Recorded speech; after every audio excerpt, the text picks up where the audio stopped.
Storytime about how my boyfriend almost ruined my relationship with my sister. So a little background information. I was 16 and I was a sophomore in high school at the time. Well, we're gonna call my boyfriend Alex. And whenever Alex and I first started dating, I would literally brag to all my friends about how nice he was, about how he treated me so good. Well, fast forward a few months, him and I were still dating. And originally my sister scared him. But eventually he had been around long enough to the point where they were super cool. Well, after that I started realizing some off things. For example, the one night he was texting me, and all of a sudden he just stopped responding. And I knew that he didn't fall asleep because he was still texting my sister. Well, that should have been the first red flag, but as we know, I am blind to seeing red flags. Anyways, I didn't want to seem jealous of my sister, so I just decided to play it cool and act normal. But him, on the other hand, like for part 2. Part 2 of how my boyfriend almost ruined my relationship with my sister. So like I said, I decided to act normal and not be jealous. But him, on the other hand, he started finding reasons for him not to like me, and he was ignoring me. Like, he was just being very standoffish. So the one day my sister decides to leave her phone open on the couch when she goes to the bathroom, and I had this fantastic idea to go through her phone. Rightfully so, like, sis, don't be texting my man more than me. That's weird. Well, when I looked, there was nothing. He was just being super nice to her. And with me, on the other hand, his texts were super dry. By the way, my sister and I are twins. But she starts laughing at her phone, and I'm like, what did he say? And they were just typing random letters to each other. She has a better sense of humor than that, so I knew something was off whenever she was laughing at it. And then she says, I have something to tell you, but you have to promise me you won't get mad. And then she tells me that he said that he likes her. Well, after being mad at her for a while, I realized it was his fault.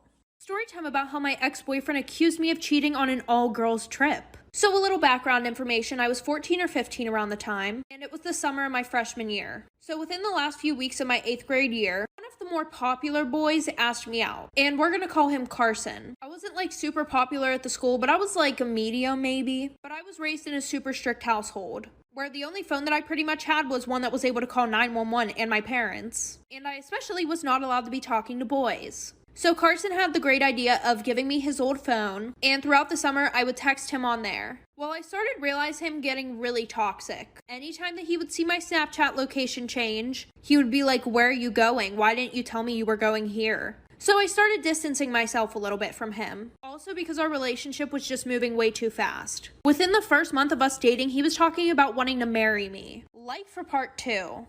Part 2 about how my ex-boyfriend accused me of cheating on him on an all-girls trip.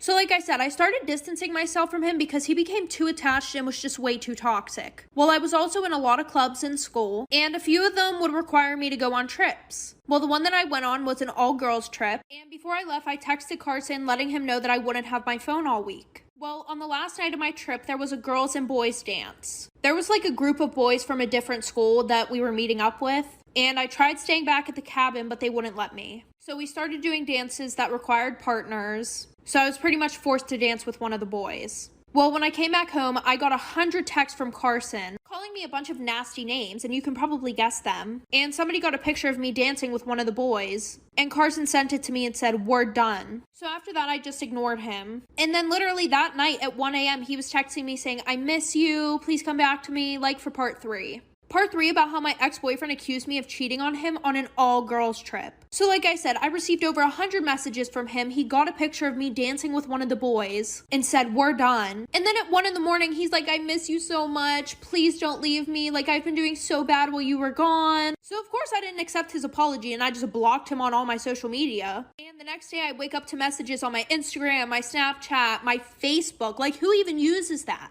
Unless you're talking to family. Well, then Carson decides to tell everybody at my school about how I'm a lying, cheating scumbag. And now, 3 years later, no good guy from my school wants to date me. So now whenever I'm talking to a guy, I have to make sure that they're not affiliated with Carson in any way. But low-key, I had a really good glow-up, so all the hot boys want to talk to me now. And Carson's pretty much still a scumbag.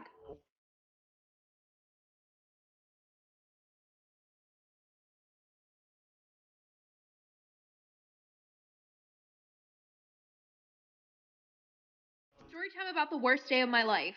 So a little background information. I was 16 at the time, and I was either in 8th grade or 9th grade, but I really don't remember. And I had this boyfriend who we are going to call Cameron. We had been dating for 3 years, but before him and I got together, we were best friends. Well, I also was in a friend group with myself, Amber, and this girl named Sky. Now, I wouldn't really call Sky a pick-me girl. She was more of a jealous best friend. For example, the one day we went shopping for dresses, and I picked this one out that I really liked and that looked super good on me. Amber was like, OMG, you look so beautiful. And then Sky, she was like, that dress is ugly and it makes you look fat.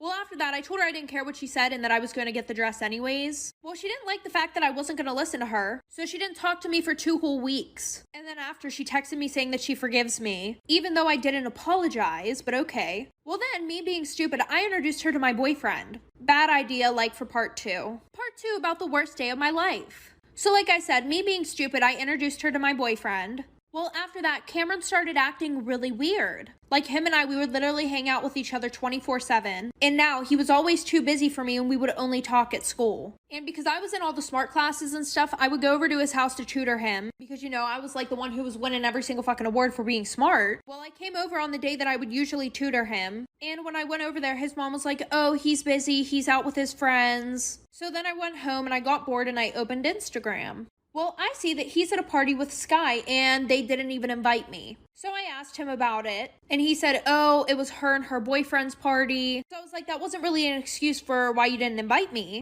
So he apologized and I forgave him. Well, 5 weeks later, I found out that him and her did the nasty and she got pregnant. And then there was a rumor going around that they made out in the bathroom. So I blocked both of them and never saw them again. Story time of why it's never good to be in a best friend group of 3. So a little background information. I was in 4th grade and I was 9 years old, about to turn 10. Now I know you're thinking that's really young. Well, sis, I was just smart enough to see the red flags early on, unlike half of you who probably didn't see them. Anyway, so I had 2 friends. We're gonna call the one Becky and the one Mia. Now let me tell you a little bit about Becky. Becky was kind of a bitch. Now anytime that she saw Mia and I having our own conversation, she would pretty much bully us. And she would have 2 of her other friends tag along and do it also, Brooklyn and Riley. So the one day we're walking to PE and Mia and I are having a conversation. And in our gym class, you had to line up in groups of 3. So it would go Mia, Becky, and then me. Well, because I wanted to finish my conversation with Mia, I decided to sit in Becky's spot. So we're sitting down and then Becky marches over to where we're sitting and just stands there and stares at us. Then she walks away and goes and sits with her other friends. And at the end of gym class, she comes back over to us. Like for part 2. Part 2 about why it's never good to be in a best friend group of 3. So like I said, Brittany hated it whenever Mia and I would have our own conversation. And I sat in Becky's spot in gym class. And then she got mad at us because I wanted to finish my conversation with Mia. So she goes over with her other friends that literally bully Mia and I. So at the end of gym class, she walks up to both of us with Brooklyn. And she literally is just standing there. And then Brooklyn goes, do you need me to do it for you? Me and I look at each other like, what the fuck is going on? And then Brittany's like, no, I just wanted to tell you guys that I don't want to be friends with you anymore. She was like, you guys are just so fake. Like, you never include me in anything. Which was completely not true, but we were like, whatever. So then the next day at school, Brittany comes up to Mia and I, and she's like, hey guys. Like, this bitch was bipolar as fuck. And we're like, we thought you didn't want to be friends with us anymore. And she was like, no, I just meant I didn't want to be best friends. Story time about how my best friend started seeing my mom. So we're going to call my best friend Joey. Joey and I had been best friends since we were 4 years old, and my family was really close with his and vice versa. And she had always been really nice to him, of course, because he was a family friend and he was my best friend. Well, one day I thought that she liked him a little bit more than she liked me. And she would always ask the weirdest questions. Like, oh, is Joey single? Or what's Joey's sexuality? Like, sis had a whole ass husband. But at the time, I didn't think anything of it because I just thought that she really wanted him and I to date. But when he turned 15, things started getting a little bit weirder. Like, sometimes he would go over my house right after school, even when I wasn't there to hang out with my mother. And usually the only time he was at the house was whenever him and I were hanging out. Well, the one day I walked in and they were both sitting on the couch talking. And when they both saw me, they acted like nothing was wrong with it, like for part 2. Part 2 about how my best friend started seeing my mom. So like I said, the one day I come home after school and they're both sitting on the couch already talking. And they look at me and say hi as if nothing was wrong with the situation. And then after that, Joey started mentioning how my mom was so hot. And I was like, yeah, no, she's pretty, but that's it. Well, the one day my mom left for work earlier than she usually does. So I messaged my dad and asked him if he wanted to hang out. So of course he said yes, and 5 hours later I came home and I go upstairs. And I'm just like hearing things from my mother's bedroom. So So I go up and I open the door, and because I don't want this video to get taken down, you guys probably can guess what I saw. So I ran out of the room, ran downstairs, I start panicking, and Joey came and hugged me and said, "I'm sorry, me and your mom just love each other." So I told them both they were absolutely disgusting. So then my mom starts crying and begging me to forgive her, and now I live with my dad. Story time about why you should never ever ever do drugs. So a little background information. In my town, on the 15th of June this year, 2 girls got kidnapped in my hometown. So I kind of knew these 2 girls. I mean, they went to my school, but that was really it. Because low-key, I didn't want to be friends with them, and I kind of hated them. They were in 7th grade, I was in 8th grade, so they were probably like a year younger than me. Anyway, so it was a Wednesday, and the last time they had been seen was at 8 p.m. with a 30-year-old man. They were supposedly doing drugs outside of a McDonald's. Well, I guess this man saw that they had been doing drugs, and he wanted some. Before that, I guess he kind of eased into the question because he was like talking to them, getting to know them, and I guess he thought he had a really good shot at getting some drugs. But when he asked, they said no. So then he asked a few more times and they finally gave them to him, but whenever they got closer, he grabbed both of them, put him in his van, and drove off. And he hid them in his house. Like for part 2. Part 2 of why you should never ever ever do drugs. So like I said, he asked for them again, and finally the girls decided to give him some. But when they got closer, he grabbed both of them and shoved them in his van, drove off. Well, he ended up driving to his house and decided to hide them there. Well, one of the girls' aunts posted something on Facebook saying that both of them were missing, and soon the news made an article that literally said, "Drug addict and her friend gets kidnapped." They went missing for like 6 days, and on the 22nd of June, they were found, but now they won't stop bragging about how fun it was to get kidnapped. And that is why, still to this day, I absolutely despise these girls.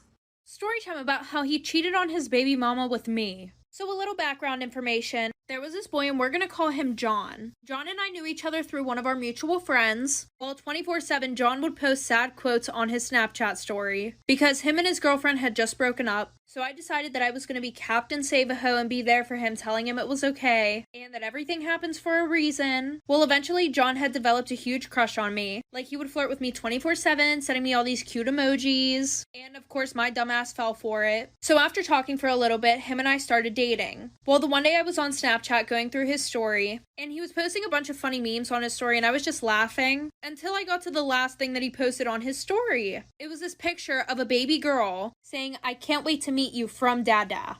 So with my crazy ass, I jumped on the phone and started cussing him out. And then he goes, "What are you talking about? That's my little sister." Like for part 2.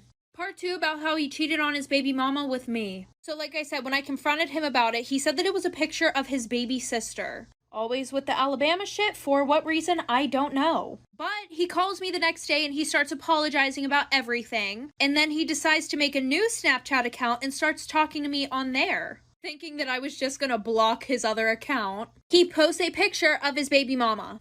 So at this point, my Virgo self and I were done with the bullshit. By the way, he's a Gemini, so if that doesn't explain it, I don't know what will. So I start dating my new man, and I commented on all of his posts. I guess I'm not surprised she's not the only bitch you're fucking with. And if you try lying, I'm going to spill the tea.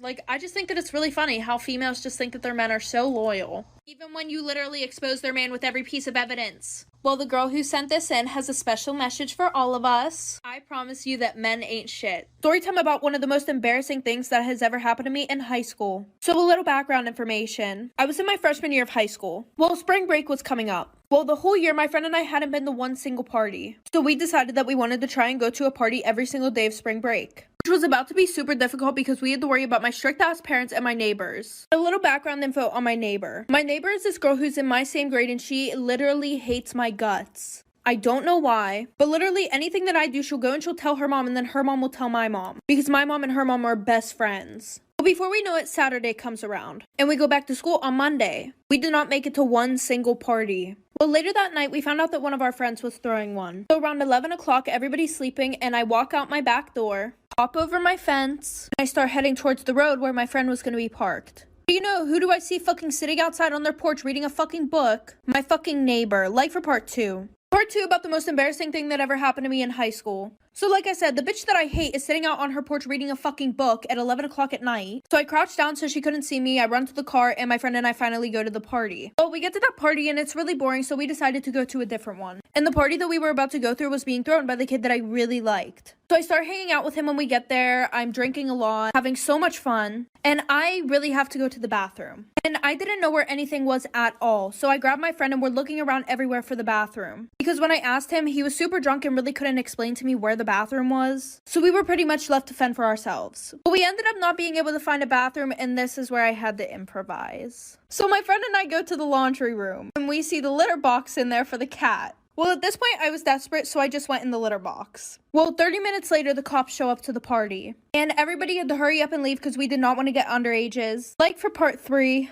Part 3 about the most embarrassing thing that ever happened to me in high school. So like I said, I went in the litter box and then the cops showed up. We all ran because we didn't want to get underages. I was able to sneak back into my house without anybody knowing. Well, when I get to school on Monday, everybody's talking about the party. And apparently the kid that I liked who threw the party, his parents didn't know that he threw one at all. And this was like during first period. So I went to text him and ask him if he was grounded because we were supposed to hang out the next day. And I realized that I am blocked. So I'm thinking, what the fuck? Why does he have me blocked? So I told my friend that he blocked me, and she goes, it's probably because he saw what you did in the laundry room. And I'm sitting there and I'm like, there's no fucking way that he knows. Because there was a door that led to the outside in the laundry room. There were cameras in there. So everybody saw this video of me. People were posting it on their Finstas, posting it on their Snapchat stories. It was so fucking embarrassing. Not to mention the bitch that I hate who lives next door showed my parents the fucking video, and I was grounded for fucking 4 months.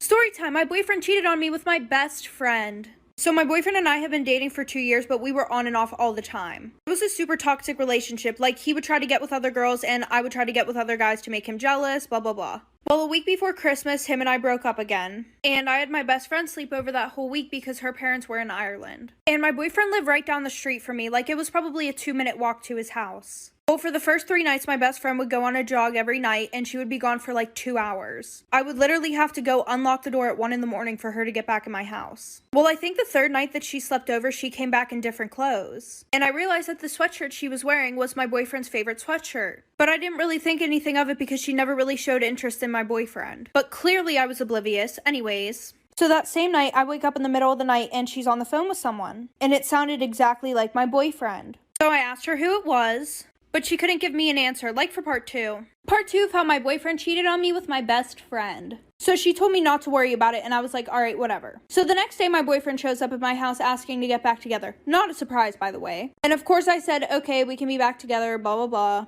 So that night while I'm in my room, my best friend's on the phone, and she has her AirPods in, so I couldn't hear who it was. And she was like, okay, I'll be there in 5 minutes. And when I asked her where she was going, she wouldn't tell me. Well, she left her phone at my house. And because she usually tells me everything, I thought that something sus was going on. So I went through her phone. And I see that she's been texting this guy Jay a lot. And as I'm going through their conversation, there's one text that says, I don't care if she finds out. Just sneak over to my house while you're there. So I check the phone numbers and obviously it's my boyfriend. And her parents are really strict, like she was only supposed to be at my house that week, nowhere else. So I may have made up some stories that she had drugs in her bag and that she was forcing me to do drugs with her. So her parents came home early from their trip, they sent her to military school and I broke up with my boyfriend. Ever wonder what would happen if you stopped sleeping? During World War II, the Russians wanted to find a way to keep their soldiers awake longer. So they came up with this awful experiment where they took prisoners of war, put them in a gas chamber, and then exposed them to experimental drugs to see how long they could keep them awake for. Initially, the drug seemed great. The first 4 days, the subjects were agitated, but were normal. By day 5, they stopped interacting with each other and began acting extremely paranoid. On day 9, one of the subjects screamed for so long that he tore his vocal cord. On day 14, they started eating themselves. When they turned off the gas on day 15, all of the subjects began screaming in pain, begging for them to turn the gas back on. When they didn't, they all fell asleep and died.